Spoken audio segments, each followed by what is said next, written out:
हरे कृष्णा। आप सभी का बहुत बहुत हार्दिक स्वागत है।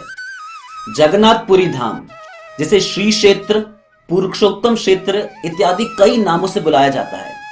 जगन्नाथपुरी में एक बहुत ही विशाल मंदिर है जगन्नाथ जी का, जो बहुत ही अद्भुत है, बहुत ही सुंदर है। जगन्नाथपुरी मंदिर की कई महिमाएं बताई जाती हैं, लेकिन एक महिमा जगन्नाथ मंदिर की ऐसी है जिससे जगन्नाथ जी की विख्याति और ज्यादा फैलती है। जगन्नाथ मंदिर में प्रवेश करने की कई द्वार हैं, लेकिन जो प्रमुख द्वार है जिसे सिंह द्वार कहते हैं, उस द्वार पर पतित पावन जगन्नाथ जी के एक बहुत सुंदर विग्रह है। बताया जाता है कोई भी इन विग्रह के दर्शन करे तो उन्हें अंदर वेदी पर बैठे हुए जो जगन्नाथ जी हैं उनके दर्शन करने का लाभ प्राप्त होता है। तो आज हम आपसे पतित पावन जगन्नाथ जी की कथा के बारे में चर्चा करेंगे। तो बताया जाता है कि एक भक्त थे जिनका नाम था रामचंद्र देव। ये उड़ीसा के राजा थे, बहुत अच्छे भक्त थे, बल्कि कहा जा सकता है कि राज ऋषि थे, भक्त भी थे और साथ में राजा भी थे। ये जगन्नाथपुरी मंदिर की, भक्तों की और धर्म की रक्षा किया करते थे। लेकिन उस समय एक मुसलमान जिसका नाम था ताकी खान, ये उस स्थान का सूबेदार था और उनका मुगल साम्राज्य का बहुत बड़ा कंट्रोल था उस समय। तो ये क्या किया करता था, भक्तों को तंग करता था, गायों को मारता था और कोई ना कोई ऐसी तरकीब सोचता था जिससे धर्म को नष्ट किया जा सके। एक बार की बात है कि रामचंद्र देव जब खुर्दा में अपने महल में थे तो ताकी खान ने अपनी सेना के साथ आक्रमण किया और रामचंद्र देव को बंदी बना लिया। तो जिस समय रामचंद्र देव को बंदी बना लिया गया, ये ताकी खान क्या करता था, जितने भी यात्री जगन्नाथ जी के दर्शन के लिए आते थे, इनसे बहुत ही अधिक कर वसूल किया करता था। उन्हें आने नहीं देता था, जगन्नाथ जी के दर्शन नहीं करने देता था। एक दिन इसने रामचंद्र देव के सामने एक शर्त रखी। इसने रामचंद्र देव को बोला कि अगर आप मुसलमान बन जाएंगे, इस्लाम धर्म स्वीकार कर लेंगे और मेरी बहन रिजिया से विवाह कर लेंगे, तो मैं आपको रिहा कर दूंगा। रामचंद्र देव, जिनकी जगन्नाथ जी पे इतनी निष्ठा थी, इतना प्रेम था, वो ये कार्य करने के लिए स्वीकार नहीं कर रहे थे। लेकिन इसके बाद जो ताकी खान था, इसने एक शर्त और रखी कि अगर आप मेरी बहन से विवाह नहीं करते तो मैं क्या करूंगा, जगन्नाथ मंदिर को तोड़ दूंगा और साथ में जितने पुजारी और पंडा जो सेवा करते हैं जगन्नाथ जी की, मैं उनका वध कर दूंगा। जब इस प्रकार की बात रामचंद्र देव के सामने आई तो वो घबरा गए और थोड़े चिंतित हुए। जगन्नाथ मंदिर और भक्तों को कष्ट न मिले, इसलिए रामचंद्र देव विवाह करने के लिए तैयार हो गए। हालांकि उनकी कोई इच्छा नहीं थी, लेकिन फिर भी उनको मुस्लिम धर्म स्वीकार करना पड़ा और उनका नाम पड़ गया हाफिज कादर खान। जब ये पहली बार रिजिया से मिले तो इन्होंने रिजिया को बोला कि देखो, मैं आपका स्पर्श नहीं कर सकता, आपका स्पर्श करना मुझे अच्छा नहीं लगेगा।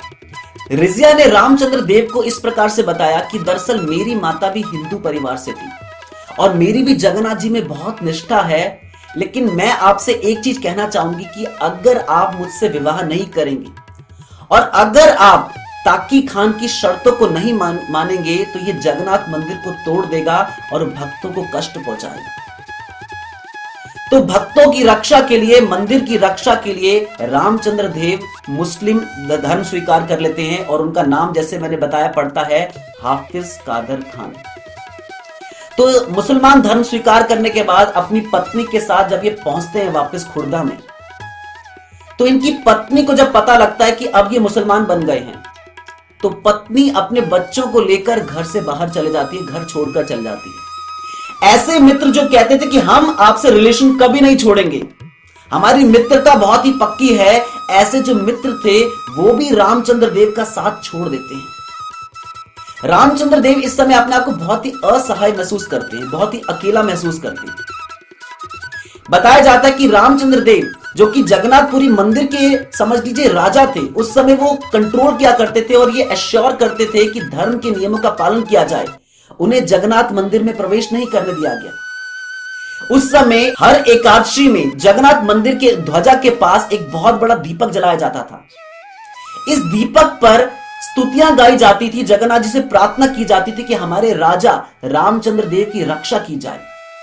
लेकिन जैसे ही लोगों को पता लगा, पुजारियों को पता लगा कि रामचंद्र देव ने मुस्लिम धर्म स्वीकार कर लिया है, उन्होंने वे दीपक जलाना बंद कर दिया। क्योंकि रामचंद्र देव राजा थे, इसलिए उनको एक अधिकार था कि वो जगन्नाथ जी के रथ के सामने झाड़ू मारा करते थे, बहुत ही विनम्र सेवा करते थे। ये अधिकार भी रामचंद्र देव से छीन लिया गया। अब रामचंद्र देव मंदिर नहीं जा सकते, अपने स्वामी जगन्नाथ जी के दर्शन नहीं कर सकते, इसलिए बहुत ही दुखी थे। रात के अंधेरे में सिंह द्वार पर आकर रोया करते थे और जगन्नाथ जी से प्रार्थना करते थे कि आप तो सब जानते हैं, आप तो जगत के नाथ हैं, आप सब जानते हैं कि किस कारण से मुझे यह कार्य करना पड़ा है, आप मेरी रक्षा कीजिए। जब रामचंद्र देव इस प्रकार से प्रार्थना किया करते थे तो एक दिन जगन्नाथ जी अपना सिंहासन छोड़कर सिंह द्वार पर रामचंद्र देव से मिलने के लिए आते हैं, रामचंद्र देव से बातचीत करते हैं और रामचंद्र देव के मन को उस समय शांति मिलती है। अगले दिन पुजारी आकर मेन गेट खोलते हैं और वो देखते हैं कि जगन्नाथ जी के आभूषण, उनके कपड़े, उनके सिंहासन तक फैले हुए हैं। किसी पुजारी को कुछ समझ नहीं आता कि हुआ क्या है, हमने तो अच्छे से सब कुछ बंद किया था। अगले दिन फिर वही होता है, जगन्नाथ जी रामचंद्र देव से मिलने के लिए आते हैं। तीसरे दिन फिर वही, और कई दिनों तक ऐसा चलता रहता है। कई दिनों तक ऐसा घटित होने के बाद जब पुजारी जगन्नाथ जी से प्रार्थना करते हैं कि हमें समझ नहीं आ रहा है ऐसा क्यों हो रहा है, तो उस समय जो हेड पुजारी थे, जो सबसे उत्तम भक्त थे वहां पर, उनके स्वप्न में जगन्नाथ जी आते हैं और कहते हैं कि रामचंद्र देव मेरे अनन्य भक्त हैं। जगन्नाथ जी इस प्रकार से कहते हैं कि रामचंद्र देव मेरे अनन्य भक्त हैं और आपने उनको मंदिर में प्रवेश ना करके अच्छा नहीं किया। जगन्नाथ जी पुजारी को कहते हैं कि अब आप क्या कीजिए, सिंह द्वार पर मेरे विग्रह की स्थापना कीजिए, जगन्नाथ जी की स्थापना कीजिए। जो भी व्यक्ति जगन्नाथ मंदिर में दर्शन नहीं कर सकते, जब वह मेरे विग्रह के दर्शन करेंगे जगन्नाथ के सिंह द्वार के ऊपर, उन्हें वही लाभ प्राप्त होगा जो उनको गर्भगृह में मेरे दर्शन करके प्राप्त होता है। तो इस प्रकार से जगन्नाथ जी अपने पतित भक्त रामचंद्र देव की रक्षा के लिए उनको दर्शन देने के लिए आए, इसलिए इन विग्रह का नाम पड़ा पतित पावन जगन्नाथ। जिस प्रकार से श्री कृष्ण भगवत गीता में कह रहे हैं, क्षिप्रम भवति धर्मात्मा शाश्वत क्षंति निगच्छति कौन्तेय प्रतिजानहि न मे भक्त्या प्रणश्यति।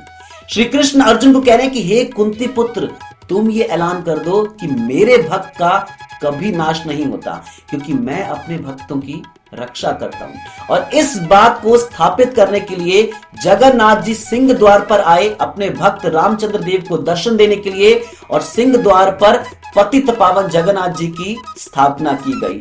पतित पावन जगन्नाथ की जय। आप सभी का बहुत बहुत धन्यवाद। हरे कृष्णा।